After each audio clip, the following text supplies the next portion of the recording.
بسم اللہ الرحمن الرحیم۔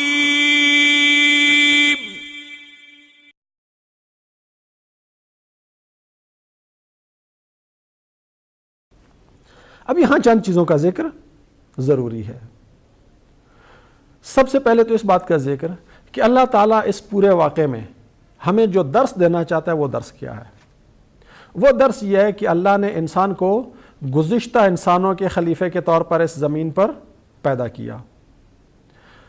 علمی صلاحیت عطا کر کے اللہ نے انسان کو فرشتوں سے بھی بلند مقام عطا کیا۔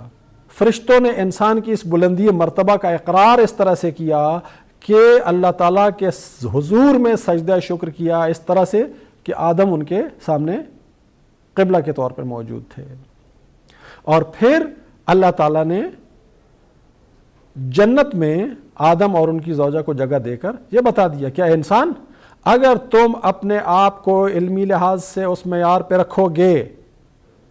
اپنی اسی انسانی کیفیت پر رہو گے جس انسانی کیفیت پر ہم نے تمہیں بنایا تھا، تو تم فرشتوں سے افضل ہو اور تمہاری جگہ اور تمہارا ٹھکانہ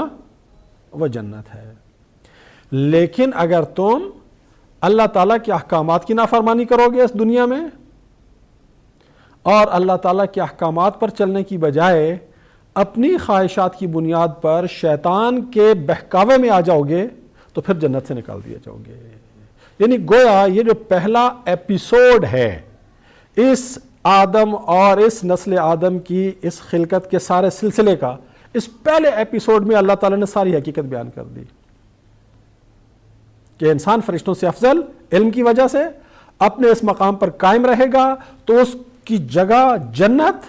اگر اپنی خواہشات نفسانی پہ چل کر ابلیس کے بہکاوے میں آ کر اللہ تعالیٰ کے احکام کی نافرمانی کرے گا تو جنت سے نکل جائے گا، جنت سے محروم ہو جائے گا۔ یہ اللہ تعالیٰ نے انسان کو بنیادی طور پر اس واقعے میں یہ سبق دیا ہے۔ اب یہاں پر کچھ بحثیں جو اکثر علماء نے چھیڑی ہیں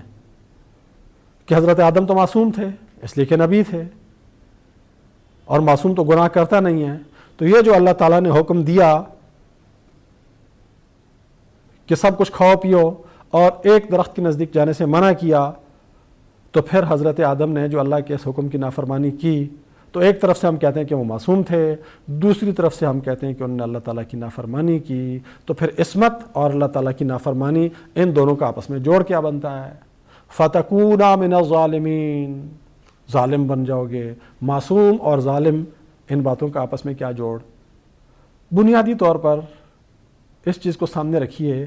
کہ ان آیات میں کسی معصوم نبی کا ذکر ہی نہیں ہو رہا ہے، ان آیات میں انسان کو انسان کا ذکر سنایا جا رہا ہے۔ یہ بنیادی طور پر ایک بحث ہی غلط بحث ہے کہ اگر حضرت آدم معصوم تھے تو پھر انہوں نے اللہ تعالیٰ کے حکم کی نافرمانی کیوں کی؟ معصوم تھے تو ظالم کیسے بن گئے؟ اور اگر اللہ تعالیٰ انہیں جنت سے نکال بھی رہا ہے اور یہ بھی کہہ رہا ہے کہ انہوں نے اللہ تعالیٰ کے احکامات کی نافرمانی کی، شیطان کے بہکاوے میں بھی آ گئے، تو پھر معصوم کیسے رہے؟ اور اگر معصوم تھے تو بہکاوے میں، یہ بحث ہی یہاں پر سرے سے غیر متعلق کا بحث ہے۔ اور اللہ تعالیٰ نے قرآن شریف میں کئی اور جگہوں پر اس قسم کے بعض واقعات بیان کیے ہیں، اور احادیث میں بھی ملتے ہیں اس قسم کی رہنمائی کہ جس وقت حضرت آدم کے ساتھ یہ واقعہ پیش آیا، اس وقت تک ابھی اللہ تعالیٰ نے حضرت آدم کو مرتبہ نبوت اور مرتبہ عصمت پر فائز نہیں کیا تھا، اور یہ مرتبہ نبوت اور مرتبہ عصمت پر فائز ہونے سے پہلے کا واقعہ ہے۔ اور خود امام رضا علیہ السلام سے ایک روایت میں ہے جس میں آپ نے فرمایا کہ انبیاء سے اگرچہ جب وہ نبوت کے درجے پہ فائز ہو جاتے ہیں تو انہیں عصمت حاصل ہو جاتی ہے، وہ معصوم بن جاتے ہیں، لیکن نبوت پر فائز ہونے سے پہلے، عصمت کا مقام ملنے سے پہلے ان سے اس قسم کی غلطی کا، اس قسم کی کوتاہی کا، اس قسم کے عمل کا امکان ہوتا ہے جسے ہم اپنی زبان میں کہتے ہیں چھوٹے گناہ، گناہ صغیرہ۔ یعنی گناہ صغیرہ کا ارتکاب عصمت سے پہلے ہو سکتا ہے۔ ہاں، اگر کوئی شخص نبوت کے مرتبے پہ فائز ہو جائے اور عصمت کے مرتبے پہ فائز ہو جائے تو پھر اللہ تعالیٰ کی نافرمانی کا کسی قسم کا امکان وہاں پر پایا نہیں جاتا۔ تو یہاں اللہ تعالیٰ جس چیز کا ذکر کر رہا ہے، حضرت آدم کے جس واقعے کا ذکر کر رہا ہے، یہ نبوت اور عصمت سے پہلے کا ہے، اور وہ بحث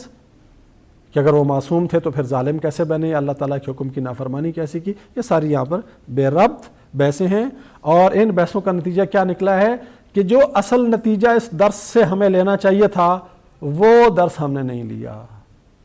کنکلوژن پہ یہی درس ان آیات میں سے نکلتا ہے کہ انسان اگر اپنے انسانی مقام پر رہے گا تو فرشتوں سے افضل اور اس کا ٹھکانہ جنت، اور اگر انسان اپنی انسانیت سے گرے گا، اپنے مقام سے گرے گا، خواہشات نفسانی کی پیروی کرے گا، شیطان کے بہکاوے میں آ کر اللہ کی نافرمانی کرے گا تو پھر وہ جنت سے نکال دیا جائے گا۔ ان آیات میں اللہ تعالیٰ نے یہ واقعہ انسان کو یہی درس دینے کے لیے بیان کیا ہے۔